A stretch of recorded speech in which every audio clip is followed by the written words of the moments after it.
Everyone, स्वागत है आपका डिजायर ऑफ एजुकेशन के इस लेटेस्ट वीडियो में। आज के इस वीडियो लेक्चर में क्लास 11th की फिजिक्स को कंटिन्यू करते हुए एक नया और धमाकेदार जो है टॉपिक लेकर आए हैं, जिसका नाम है संपीड्यता। आपको थंबनेल से ही पता चल गया होगा, और जिसको इंग्लिश में बोलते हैं कंप्रेसिबिलिटी। तो देखो, इसके पहले वीडियो लेक्चर्स में हमने bulk modulus of elasticity and आगे जो है यंगाज मॉडुलस ऑफ इलास्टिसिटी ये सब पढ़ लिया था। अब ये जो टॉपिक है बल्क मॉडुलस ऑफ इलास्टिसिटी, जो कंप्रेसिबिलिटी टॉपिक है, ये बल्क मॉडुलस ऑफ इलास्टिसिटी पर ही डिपेंड है।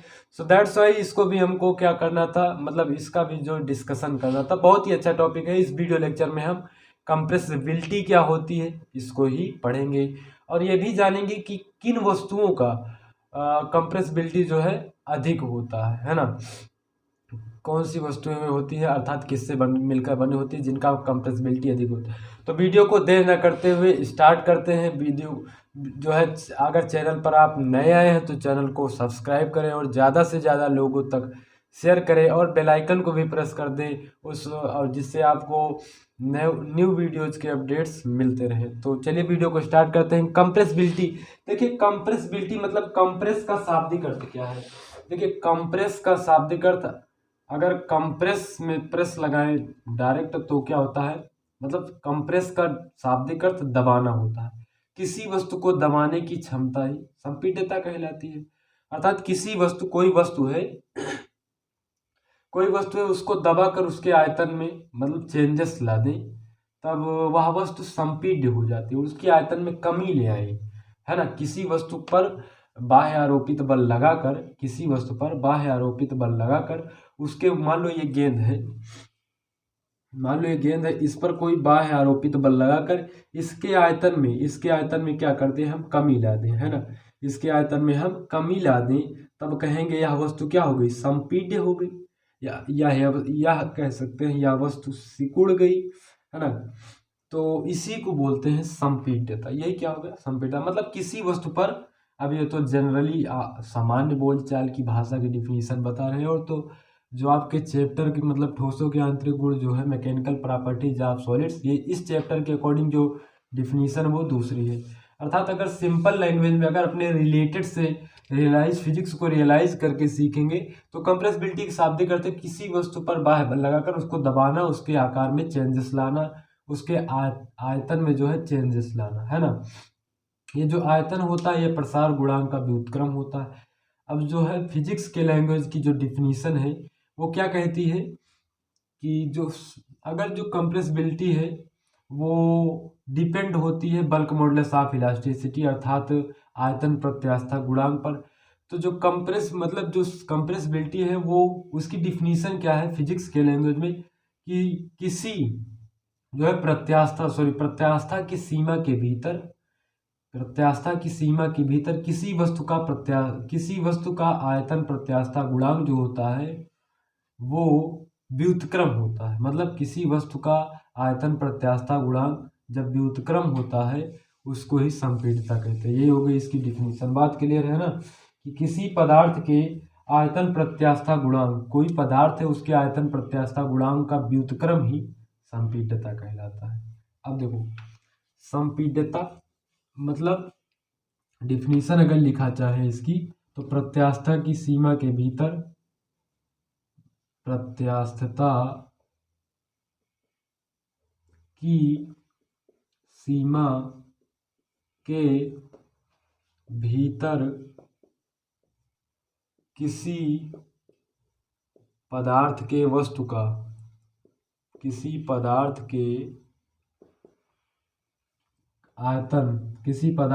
आयतन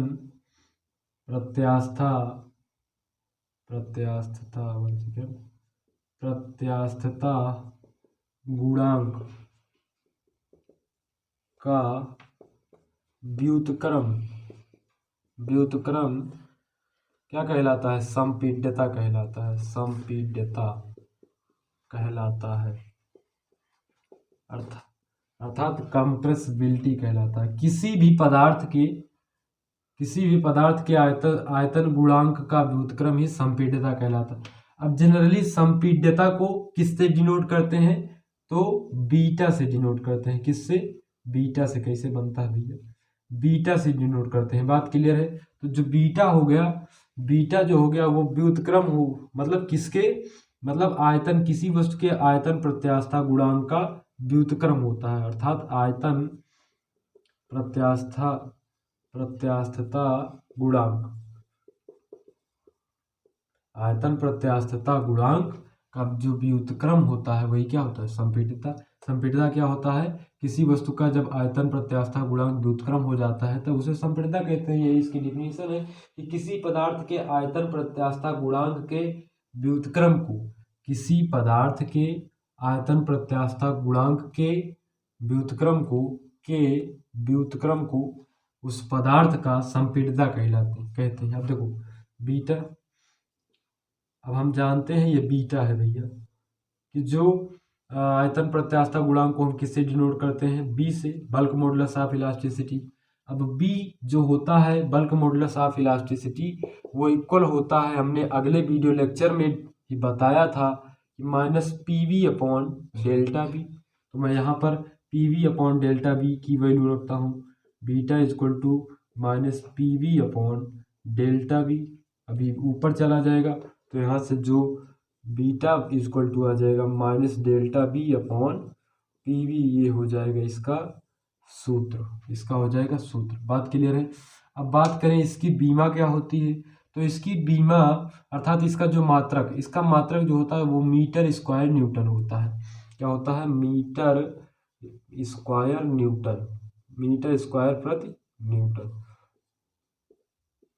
देखो जस्ट अपोजिट हमने बताया था कि जो मतलब क्या होता है कि आयतन प्रत्यास्थता बल्क मॉडुलस ऑफ इलास्टिसिटी जो होता है, आयतन प्रत्यास्थता गुणांक, इसका जो मात्रक होता है वो क्या होता है कि न्यूटन प्रति मीटर स्क्वायर होता है। और इसकी बीमा क्या बताई थी, ml-1 t-2, है ना, ये बताई थी। अब जस्ट अपोजिट इसका जो मात्रक होगा वो मीटर स्क्वायर प्रति न्यूटन, और इसकी बीमा जो होगी वो जस्ट अपोजिट, यहाँ पर ml-1 t-2 है। अब यहाँ पर ये जो नीचे जो है ये, सॉरी ये जो ऊपर था नीचे है तो बटे में आया तो ये प्लस में आ गया, और ये जी ऊपर के तो माइनस में, अर्थात m-1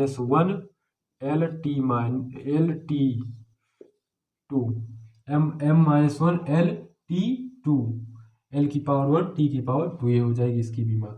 बात क्लियर है। तो यही था पूरा जो है संपीड्यता का कॉन्सेप्ट, संपीड्यता का जो कॉन्सेप्ट है यही पूरा था। अब देखो इसका स्क्रीनशॉट ले लिए होंगे। अब देखिए समझिए, थोड़ा समझने वाला चीज देखो, आप जो है मतलब गुब्बारा देखे हैं ना, बैलून, आप उसमें जो है जो मतलब ऐसे भी जनरली देखिए जो गैस होती है ना, जो गैस होती है उसको आप दबाइए तो आसानी से दबा सकते हैं ना, आसानी से दबा सकते हैं। द्रव जो हुआ उसको भी दबा सकते हैं आसानी से, मतलब गैस की अपेक्षा थोड़ा कम, गैस की अपेक्षा थोड़ा कम आसानी से। जो ठोस होता है उसको दबाने में तो भैया थोड़ा बहुत ही मुश्किल हो सकता है ना। तो इससे क्या हमको मतलब जो गैस होता है उसको आसानी से दबाया जा सकता है, इसलिए गैस की जो संपीड्यता है वो सबसे अधिक है। गैस की संपीड्यता अर्थात लिखना चाहें तो जो गैस होता है वो सबसे अधिक संपीड्य है। उसके बाद क्या है, द्रव जो है वो उस गैस के बाद द्रव संपीड्य है। उसके बाद जो ठोस है, ठोस जो है वो लास्ट में, अर्थात जो कम संपीड्य अर्थात नगण्य जिसको मान लिया जाए वो ठोस होता है। सबसे अधिक गैस क्यों होता है, आप रियलाइज कीजिए, गैस को ज़्यादा अधिक दबा सकते हैं।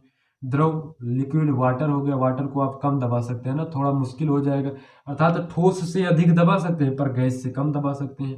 और ठोस को नगण्य मान लो भैया, उसको क्या दबा पाएंगे। इस दीवार को भी मैं दबाऊं, इसको मैं जो है दीवार को क्या इसको दबाऊं तो नहीं दबेगा ना।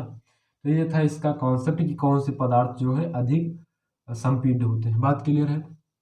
तो अगर प्रश्न में पूछ सकता है कि गैस ज़्यादा संपीड्य है कि द्रव, तो आप टिक कर दिएगा गैस अधिक संपीड्य है। बात क्लियर है। तो इसका पूरे का स्क्रीनशॉट ले लीजिए। तो मिलते हैं अगले वीडियो लेक्चर में मॉडुलस ऑफ रिजिडिटी को लेकर, जो कि बहुत ही आसान है, बहुत ही अच्छा है। तो वीडियो को लाइक कीजिए, ज़्यादा से ज़्यादा लोगों तक शेयर कीजिए और चैनल को जो है अधिक से अधिक लोगों तक बताइए। और चैनल पर नए हैं तो सब्सक्राइब कीजिए और बेल आइकन को वगैरह को सबको प्रेस कर लीजिए, जिससे न्यू वीडियोज़ की अपडेट आपको मिलते रहे। मिलते हैं अगले वीडियो लेक्चर में नया।